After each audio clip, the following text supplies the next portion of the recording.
প্রত্যেকটা ছবির মধ্যে যে সাহসিকতার স্পর্শ পাচ্ছি, রঙের ব্যবহার, আলোর ব্যবহার অসাধারণ, প্রত্যেকটি অত্যন্ত নান্দনিক।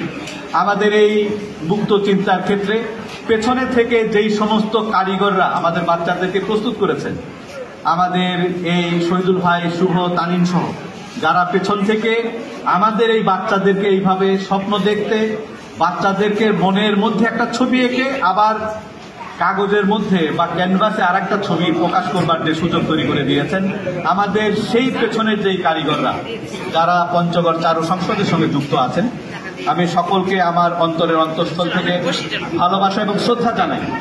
এই আজকে যেই সমস্ত আমাদের মায়েরা, আমাদের অভিভাবকরা তাদের সন্তানদেরকে প্রস্তুত করে এখানে নিয়ে এসছেন, ছবির মূল্য কি নির্ধারণ করা হয়েছে। ও যেটা বলল যে এরকম আমাদের প্রায় এই 600-700 টাকার মতো প্রত্যেকটা ফ্রেম তৈরি করতে যেহেতু খরচ হয়েছে, ন্যূনতম মূল্য যাতে 1000 টাকার উপরে হয়, এই হচ্ছে তার চাওয়া। এখানে 100 ছবি আছে। আমি আমার বড় ভাই হান্নান শেখ সব কাজেই নানান রকমের পৃষ্ঠপোষকতা করে। আজকে আমি এবং আমার বড় ভাইকে অনুরোধ করব, এখানে যে 100 ছবি, আমি যদি 1 লাখ টাকা দিই, আমার ভাই যদি 1 লাখ টাকা দেয়, তাহলে 2 লাখ টাকা হয়ে গেলে একটা ছবি আমাদের বিক্রি করতে হয় না। এখানে থাকলো আমরা যেটা করব, এই ছবিগুলো আমরা সংরক্ষণ করে আমাদের বিভিন্ন জায়গায় প্রদর্শনীর জন্য আমাদের শিক্ষা প্রতিষ্ঠানগুলিতে পাঠাবো, আমাদের মাদ্রাসায় পাঠাবো, যে তারা দেখবে, দেখে এই আরো নতুন নতুন শিল্পী তৈরি হবে প্রতি বছর।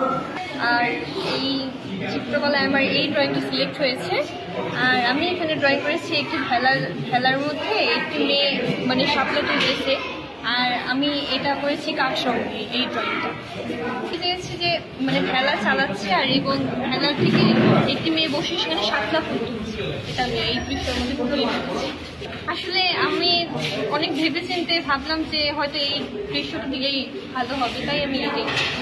হ্যাঁ, আমি দেখেছি। আমি একবার গ্রামে গিয়েছিলাম, তো তখন আমি দেখছিলাম ভেলার মধ্যে একটি ছেলে ভেলা চালাচ্ছে আর এবং একটি মেয়ে শাপলা ফুল তুলছিল। তো আমি সেটাই অনেকটা ভেবেচিন্তে এই চিত্রটি আমার আঁকা। এটি একটু আঁকা আমাকে শিখিয়েছে আমার স্যার সোহাগ শিখিয়েছে আঁকতে।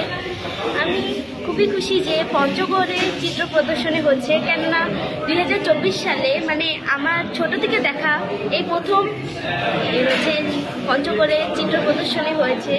এবং আমি খুবই খুশি যে আমাদের পঞ্চগড়ে যারা বিভিন্ন ধরনের ছবি আঁকে তারা তাদের ছবি দিতে পেরেছে এবং আমরা আমাদের সাধ্য দিয়ে চেষ্টা করেছি সবচেয়ে ভালো ছবিটা। তোমার ছবিতে কি এঁকেছো? আমি মূলত আমার ছবিতে গ্রাম্য প্রকৃতি, মেঠোপথ, সেই নিসর্গটা তুলে ধরেছি। আমি গ্রাম খুবই ভালোবাসি, সেজন্য আমি গ্রামের কিছু বর্ণনা তুলে ধরেছি।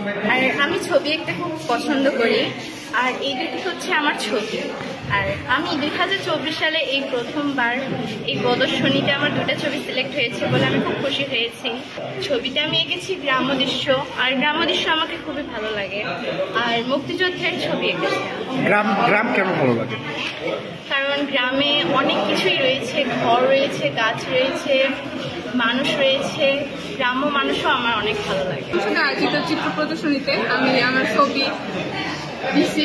এই ছবিটার মূল থিম হচ্ছে কুটির শিল্প মেলা। আমাদের দেশে বিভিন্ন মেলা হয়ে থাকে, তো সেখানকার মধ্যে আমি কুটির শিল্প মেলাটি বেছে নিয়েছি। এই মেলাতে বিভিন্ন হাতের তৈরি বিভিন্ন জিনিস, নকশি কাঁথা, বিভিন্ন মাটির মূর্তি ইত্যাদি তৈরি করা হয়েছে। তো আমি খুব খুশি এইরকম একটা আয়োজন করার জন্য।